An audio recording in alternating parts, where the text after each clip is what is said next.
तो आप ये समझिए कि अब जो आपका यूपीएसआई, यूपी पुलिस कांस्टेबल और जेल वार्डर के जो नई भर्ती है उसके विज्ञापन अब कभी भी जारी हो सकते हैं अगले 15 दिन के अंदर। 15 अगस्त से पहले की इसकी उम्मीद है। तो जैसे आप उत्तर प्रदेश पुलिस भर्ती बोर्ड की वेबसाइट आपको दिखाई दे रही है, ये वेबसाइट है, इस पर आप खूब बार गए होंगे अलग अपने पिछली भर्तियों में या नई भर्तियों के लिए। इसके नोटिस बोर्ड पर जाओगे तो आपको यहाँ पे 2 नोटिस दिखाई देंगे। ये दोनों नोटिस आज 31 जुलाई 2025 के हैं।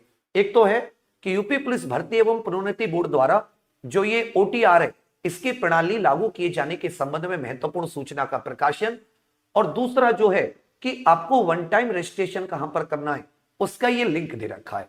जैसे आप इस ऊपर वाले लिंक पर क्लिक करते हो तो आपको एक नई वेबसाइट खुलती है। अब आपके जीवन में ये वेबसाइट बहुत अहम रहने वाली है, क्योंकि आपके जो फॉर्म आएंगे, आपका जो विज्ञापन आएगा फॉर्म भरने के लिए, वो इसी वेबसाइट पर आएगा upprpb.in। जैसे आप इस वेबसाइट पर जाते हो, यहां पे आपको कुछ कुछ दिखाई देता है। ऊपर चल रहा होता है वर्तमान में आवेदकों के लिए केवल ओटीआर ही खुला है, कृपया विभिन्न पदों के आवेदन के बारे में जानकारी के लिए नियमित रूप से यूपी पुलिस भर्ती बोर्ड की वेबसाइट देखते रहे।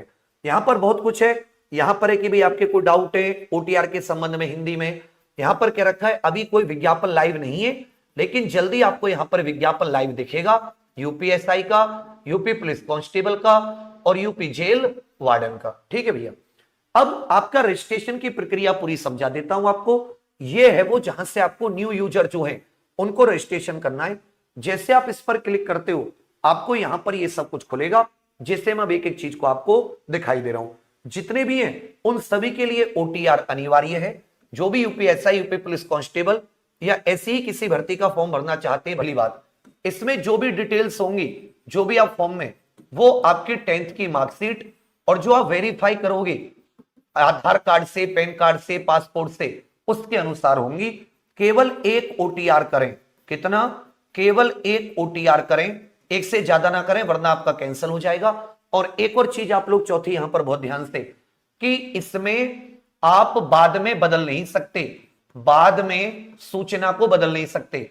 जो भी डिटेल्स आपने ओटीआर में दे दी, बाद में डिटेल्स को नहीं बदल सकते। तो ये आपके लिए बहुत इंपॉर्टेंट है, नहीं बदल सकते। एक बार भरना, लेकिन बहुत अच्छे से। अगर आपके आधार कार्ड में कुछ दिक्कत है तो पहले उसे ठीक करा लेना, फिर इसमें फॉर्म भरना। अब सबसे पहले पुलिस भर्ती बोर्ड द्वारा कराई जाने वाली सभी भर्तियों के लिए पहला चरण हो गया है। यूपी पीआरबी के किसी भी विज्ञापन, चाहे वो यूपीएसआई हो, चाहे यूपी पुलिस कांस्टेबल हो या यूपी जेल वार्डर या कोई अन्य भर्ती, किसी भी फॉर्म को भरने के लिए सबसे पहले आपको ओटीआर लेना अनिवार्य है। बिना ओटीआर के फॉर्म भर नहीं सकते। ऐसी प्रक्रिया एसएससी भी करती है। अब इससे होगा क्या, एक ही रजिस्ट्रेशन से आप सभी फॉर्म भर सकते हैं। आपको डिटेल्स बार बार भरने की आवश्यकता नहीं है। जो डिटेल्स आपने ओटीआर में उपलब्ध कराई है वही आपको दोबारा से कॉपी हो जाएंगी। आप अपने पुराने फॉर्म कौन कौन से भर सकते हो या भरे आपने, उसकी हिस्ट्री आदि भी चेक कर सकते हैं। तो सबसे पहले जब आप इस वेबसाइट पर जाएंगे तो यहां पे साथ ही लिंक भी है। जैसे आपने लिंक क्लिक किया, ओके करने के बाद में आपको इस तरह की स्क्रीन, ईमेल आपका हो, याद रखिएगा ईमेल आपका हो, उसका पासवर्ड वगैरह आपको सब पता हो, उसका पासवर्ड आपको सब कुछ पता हो, इस चीज को ध्यान में रखिएगा। मोबाइल नंबर भी आपका हो, और ऐसा मोबाइल नंबर जो चलता हो, जिसके ऊपर ओटीपी आए। जैसे आप अपना ईमेल डालोगे, यहां पे मोबाइल डालोगे और इस पर क्लिक करोगे तो आपके ईमेल पर एक ओटीपी आएगा। ईमेल पर क्या आएगा? एक ओटीपी आएगा, वन टाइम पासवर्ड इसको कहते हैं। ध्यान दीजिएगा, बहुत सारे बच्चों के ओटीपी नहीं आ रहा है तो आपको क्या करना है, इसमें आपको ज्यादा परेशानी होना, अपना स्पैम वाला फोल्डर होता है ना, स्पैम, बहुत सारे बच्चों के सीधे दिखाई नहीं दे रहा है ओटीपी, तो ईमेल में एक स्पैम वाला फोल्डर होता है। स्पैम वाले फोल्डर पर जाओगे तो वहां पर आपको ये जो ईमेल इन लोगों ने भेजा होगा वो आपको स्पैम में दिखाई देगा। यहां पे ओटीपी डालना, यहां पे मोबाइल नंबर का ओटीपी डालना, वेरीफाई करके आगे बढ़ जाना। उसके बाद में जैसे सत्यापन पर क्लिक करोगे तो सत्यापन के साथ ही कई सारे आपके वो हैं, ये यहां पे सब कुछ डाला और यहां पे फिर आपको कंफर्म भी करना पड़ेगा। और फिर यहां पर कंफर्म करने के बाद में आपको एक वेरीफाई करने का ऑप्शन आएगा। किसका ऑप्शन? वेरीफाई करने का ऑप्शन। ये जो वेरीफाई है ये आधार से कर सकते हो सीधे, या फिर भैया जो ये डिजी लॉकर है, डिजी लॉकर से कर सकते हो, अपने जो ये आपका पासपोर्ट होता है इसकी डिटेल से कर सकते हो, या ड्राइविंग लाइसेंस की। जैसी यहां पर आप अपने आप वो आपका आधार कार्ड वेरीफाई हो जाएगा। जो भी नंबर आपने आधार कार्ड का डाल रखा होगा वही नंबर इसमें याद रखिएगा, उसी पर एक ओटीपी आएगी, उसी पर क्या जाएगी, एक ओटीपी।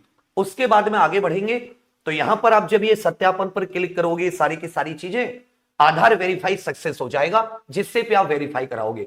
उसके बाद में व्यक्तिगत जानकारी या भारतीय है, और फिर व्यक्तिगत जानकारी आधार के अनुसार या मैट्रिकुलेशन के अनुसार। तो जैसे आप मैट्रिक मतलब 10th के अनुसार या आधार कार्ड के अनुसार करोगे, वैसे यहां पे आपकी सारी डिटेल्स वो ऑटोमेटिक शो कर देगा। आप एक बार सबको चेक कर लें और फिर आप चेक करने के बाद में आगे बढ़ जाएं। आगे बढ़ने के बाद में सारी डिटेल्स यहां पर अपना पासवर्ड आपको बदलना पड़ेगा। 4 ही स्टेप है। एक में ईमेल डालना है, मोबाइल नंबर डालना है, ओटीपी वेरीफाई करना है, फिर आधार पासपोर्ट आदि से वेरीफाई करना है, जो पर्सनल डिटेल्स होती है वो डालनी है, और चौथे नंबर पर आपको अपना पासवर्ड बनाना है। पर्सनल डिटेल्स में माता पिता का नाम, आपका लिंग, डेट ऑफ बर्थ, यही जानकारी होगी। ठीक है भैया, इसमें माता का भी नाम नहीं है, केवल पिताजी का नाम है। क्लियर है। उसके बाद में पासवर्ड आपका खुद का होगा, आपका स्वयं का बनाया पासवर्ड, स्वयं का बनाया। इसको 2-3 जगह नोट कर लेना, ठीक है, जिससे कि आप भूल ना पाए। फिर यहां पर क्लिक करोगे तो इसमें प्रीव्यू दिखाएगा। क्या दिखाएगा? प्रीव्यू। प्रीव्यू में एक बार अच्छे से चेक कर लेना, ऐसे ना हो कि पिताजी का नाम, आपका नाम या कुछ गलत है, या लिंग ही बदल गया हो, मेल से फीमेल, फीमेल से मेल, और डेट ऑफ बर्थ को भी कुछ गड़बड़ है तो एडिट कर देना। और यहां पर साथ ही आप नहीं तो सीधे क्रिएट अकाउंट कर लेना। जैसे आप क्रिएट अकाउंट करोगे तो यहां पर आपका फिर से आ जाएगा कि भाई देखो, एक बार खाता बन जाने के बाद आप इसमें संशोधन नहीं कर सकते। फिर पूछेगा क्या आप आगे बढ़ना चाहते हैं, सब कुछ सही है तो प्रोसीड करना, नहीं तो ठीक। फिर इस प्रकार का एक मैसेज आपके पास आएगा, डियर यूजर, आपका क्रिएट अकाउंट सक्सेस हो गया है। अब आप अपने चाहे ईमेल और पासवर्ड से, ईमेल प्लस पासवर्ड जो आपने बनाया है, जो अभी बनाया है, ठीक है, जो ओटीआर में बनाया है, या मोबाइल नंबर या जो पासवर्ड बनाया है, इसके साथ आप लॉगिन कर सकते हैं। एक चीज ध्यान दीजिएगा, इसमें आपको कोई रजिस्ट्रेशन नंबर प्राप्त नहीं होगा। इसमें किसी भी प्रकार का आपको कोई भी रजिस्ट्रेशन नंबर प्राप्त नहीं होगा, केवल ये आपको इतनी जानकारी मिलेगी। अब आगे मान लेता हूं आपको कोई फॉर्म आ जाता है कांस्टेबल का, एसआई का, तो यहां पर आप लॉगिन करोगे। लॉगिन आप सीधे अपने मोबाइल नंबर, ईमेल और जो पासवर्ड बनाया उससे कर सकते हो, आधार आईडी से कर सकते हो, डिजी लॉकर से कर सकते हो। मान लो आप अपने ईमेल या मोबाइल नंबर और जो पासवर्ड आपने बनाया है उसको डालोगे, क्लिक करोगे, लॉगिन करोगे, वहां पर आपका लॉगिन हो जाएगा। और 2 फैक्टर ओटीपी भी आएगा, या तो ईमेल पे